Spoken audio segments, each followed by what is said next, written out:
We say thank you when life gives us something good, right? A gift, a blessing, a moment that just makes us smile. But what happens when life gives us nothing at all? When our hands are empty, our plans fail, and our hearts feel completely forgotten. Most people, in those moments, they grow bitter. They get angry. They stop seeing the beauty around them. But there is another way, a quiet way that can turn emptiness into miracles. This is the story of a woman who said thank you to an empty basket and changed her entire life. Long ago, in a poor mountain village hidden among cold winds and narrow paths, lived an old woman named Arya. She lived all alone. Her husband had passed away many years before, and her children were gone, scattered by fate and time. Her hut was small, her roof was old, and her garden barely gave her enough to survive. Yet every single morning, Arya rose with the sun, tied her worn shawl around her shoulders, and took her old basket into the forest. Her legs were weak. Her back ached with every single step. Still, she walked slowly, listening to the birds, breathing in that sharp mountain air. She would gather berries, mushrooms, and herbs, whatever the forest would offer her that day. And every time she returned home, whether her basket was full or nearly empty, she whispered the same words. Thank you. Thank you for the air I breathe. Thank you for legs that still carry me.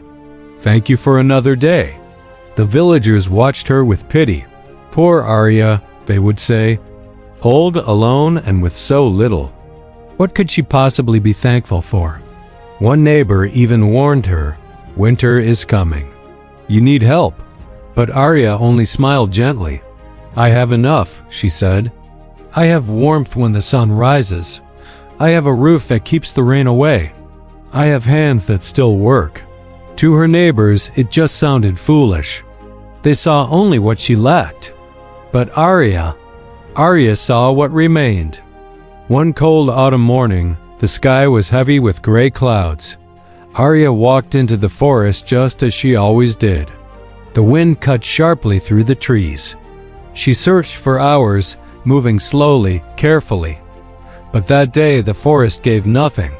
No berries, no mushrooms, no herbs.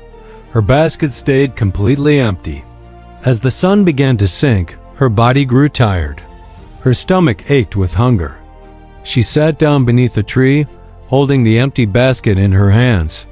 And softly, she whispered, "Thank you, empty basket." Anyone else would have broken in that moment. They would have cried, cursed their luck, blamed the world. But Arya did not. She just sat quietly, breathing, grateful even now. And that was when a young man stepped out from between the trees. He was strong, but his strength was fading. His clothes were torn. His face was pale. He had been lost in the mountains for 3 days, starving, weak, and very close to collapse. Seeing Arya and her empty basket, he sighed deeply. "Old woman," he said, "you have nothing, and I will die here of hunger." His voice held no hope. But Arya looked at him with calm eyes and said something that changed everything. "Thank you, empty basket. If you had been full, I would have gone home early. I would not be sitting here now. Because you are empty, I stayed. And now I can help this man." She reached into her pocket and pulled out the very last piece of bread she had saved. She offered it to him without a moment's hesitation.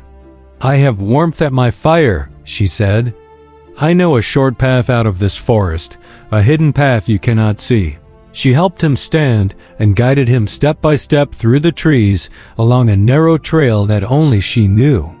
Slowly, his strength returned. They reached her tiny hut just as night fell.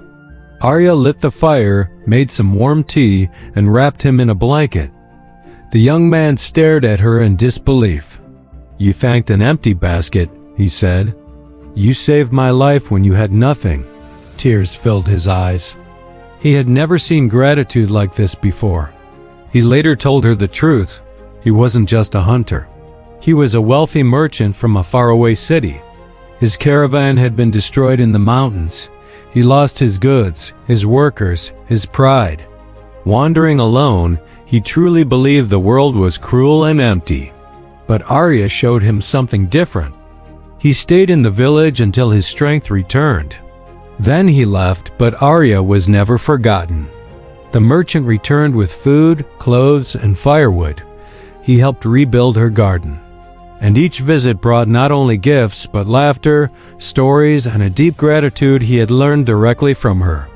"You changed me," he told her one evening. "I thought I lost everything in the mountains, but I was wrong. I lost only things. I found meaning. Then one day the greatest gift of all arrived." Through his travels, the merchant discovered something truly unbelievable. Long ago, during a harsh winter, Arya's young daughter had been lost. Arya believed she had died, but she had survived, raised in a nearby village, always searching for her mother. The merchant reunited them. When Arya saw her daughter again, her empty hut filled with life. The garden bloomed brighter than ever. The fire burned warm and bright each night, and all of it came from one moment. One whisper. "Thank you, empty basket." This is the lesson. Gratitude does not wait for blessings. Gratitude creates the space for them. When you thank what feels empty, you invite meaning, rescue, and hope into your life. Arya had nothing, yet her gratitude filled the lives of everyone around her. The merchant had everything, yet his heart was empty until he learned to be grateful. So when you feel you have nothing, remember the empty basket. Emptiness is not the end. It is the space where miracles begin. Gratitude opens your eyes. Gratitude opens your heart. Gratitude opens doors you cannot yet see. The world does not owe you beauty, but if you choose gratitude, you will see beauty everywhere, even in nothing. And the most important truth is this: gratitude is not a reward for a good life. Gratitude is what makes life good. You do not wait to be grateful. You choose it when your basket is full. And you choose it when your basket is empty. And that choice can change everything. Thank you so much for watching. If this story resonated with you, please consider subscribing for more content like this. We'll see you in the next one.